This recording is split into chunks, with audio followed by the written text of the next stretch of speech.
device of the brain. Understand that since they have made it a disease, they can be compensated for treating it.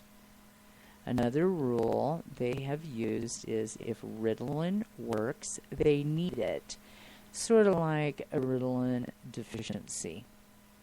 According to Dr. Smith, stimulant drugs like Ritalin have a calming effect in children with ADHD because there's not enough my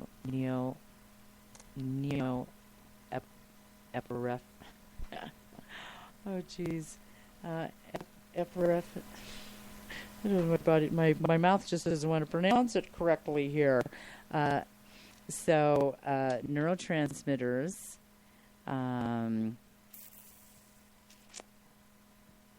Ritalin has the calming effect because it does not have enough epinephrine, a hormone and neurotransmitter in their limbic system. That's in the brain.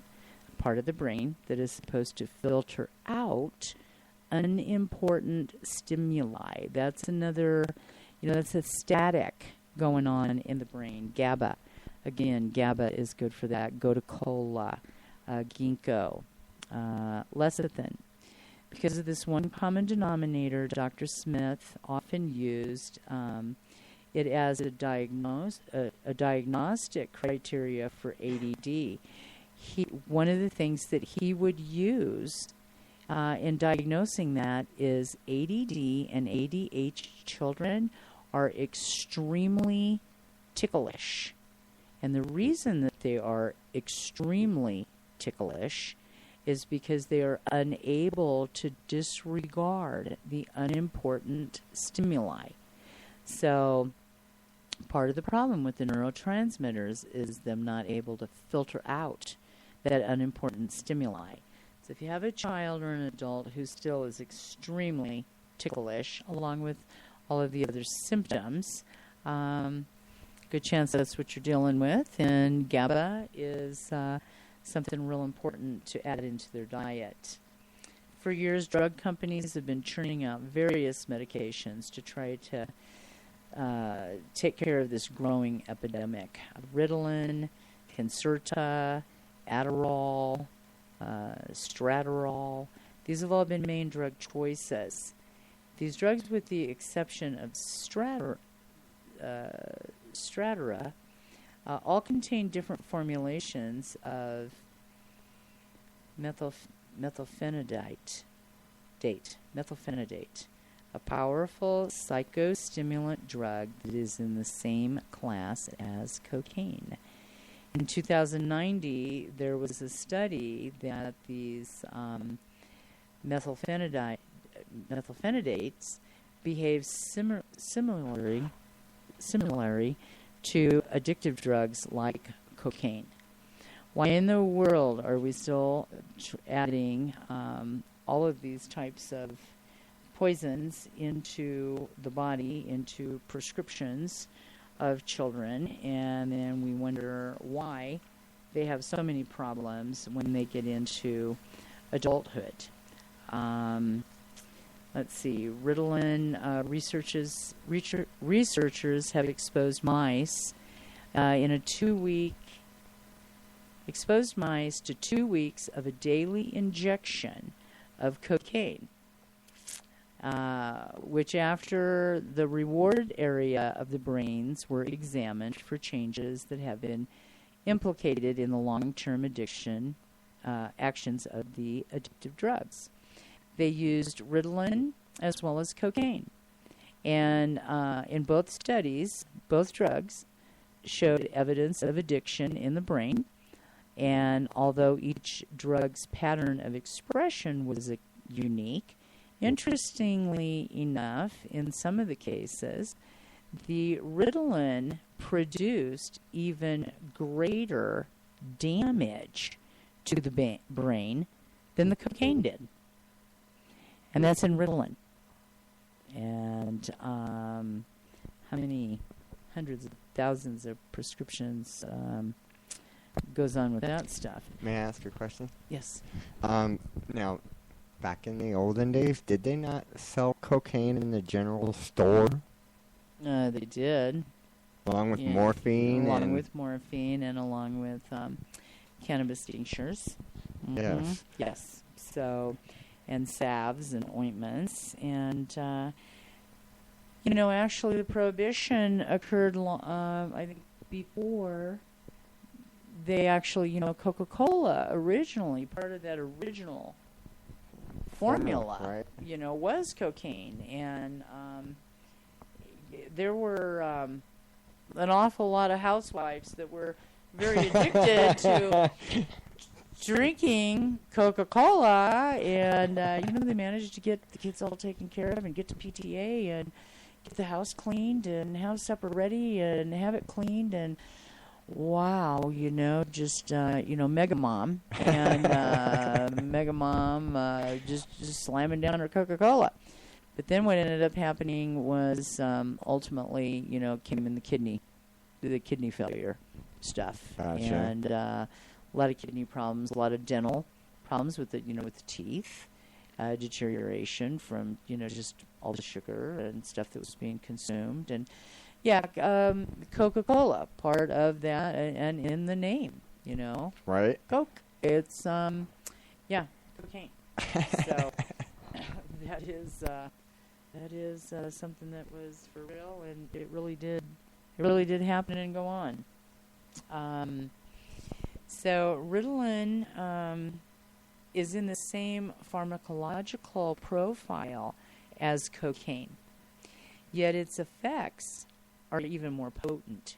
Using brain imaging, scientists have found that in pill form, Ritalin occupies more of the neural transporters responsible for the high feeling that is experienced by addicts than smoked or injected cocaine.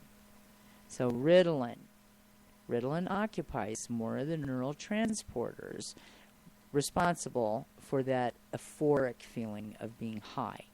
And it occupies more than if you did smoked or injected cocaine. Possible side effects with, Ritalin, 20 years of doing Ritalin, and a lot of these children end up with some problems with the lymphatic system. It has to do a lot with the side effects of the toxins with Ritalin. The over $1 billion annually is spent on the prescription drug Ritalin. Satira, which contains properties that are different than the Ritalin, it carries a warning that when it's in its use has been linked to increased probability of suicidal thoughts and behavior. Side effects include nausea, dry mouth, constipation, hives, problems urinating, problems sleeping, liver dysfunction problems, blood pressure problems, heart irregularities. In 2006, a report showed that 3 million prescriptions were being written for ADHD drugs every month. 2 million for children, 1 million for adults. The chief executive of Shire Pharmaceuticals, a British manufacturer of Adderall, says that a drug mix of Ritalin and amphetamines, that's Adderall, Ritalin, and additional amphetamines, stated that the adult market is 3 times the size of the 1.14 billion a year children's market. And it's this is very ripe for the money making, and it's moving right ahead on sales and the money that can be made. The shocking number of U.S. children that are taking these drugs every year. There's 6 million prescriptions in the United States alone that is filled just for Ritalin. So 6 million prescriptions. This is 5 times more than the rest of the world combined. The whole world combined. The whole world. The United States. So 5 times more. 6 million. So you being knowing this information here, I mean, you said it yourself. It's a market. Sure. You know, it's because Money. I remember when Ritalin, you know, when they, okay, you had to, back in my day, okay, you had to show signs of ADD or ADHD before they would just throw you on Ritalin. You know, they wouldn't just throw you on Ritalin. Right. I almost remember the time when they started, you know, any kid that started showing any sign of hyperactivity or anything like that, boom, automatically they were classed ADD or ADHD, you know, and That's right. so with somebody that don't have insurance, how much is like a 30-day supply of Ritalin, do you think? I was say I don't have any clue. But we're talking that, you know, at $6 million, I'm sorry, 6 million prescriptions, you know, and You know. we're talking billions of dollars a year Well, of course. just on that one prescription alone. Yes, that's right. Very, very true. And it is all about money, and they have come up with other medications as well. And you know, they all have this central nervous system side effects. You know, blood pressure, heart rate, body temperature.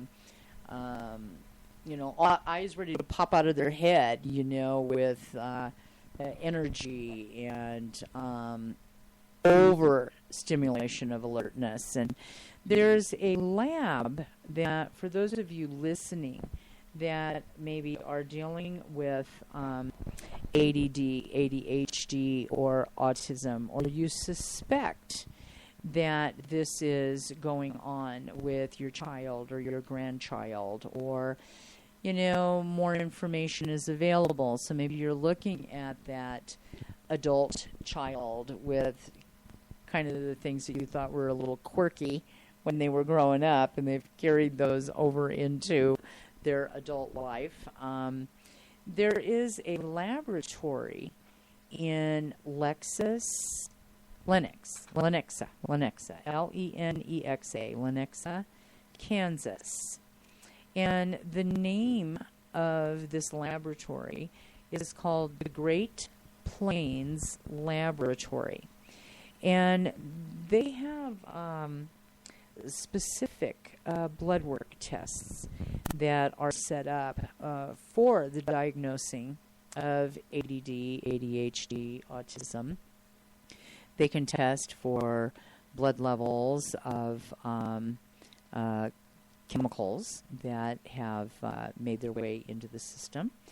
The telephone number at Great Plains Laboratory is 913-341-8949. And again, that's 913-341-8949. They have packages that can be sent out. Quest Laboratories more than likely does testing for them. They can check nutrient levels, A's, B's, D, you know, calcium, magnesium. They can check for amino acids to make sure that all of the amino acids are being properly broken down and utilized. They have these amino acid tests will detect malfunctioning of the body's ability to, you know, create and make new tissue. So they have a battery of tests, blood work that can be done. And I'm sure that a pediatrician or a general practitioner would be open to dealing with them and working with them. Their lab has been around for, I believe, Yeah,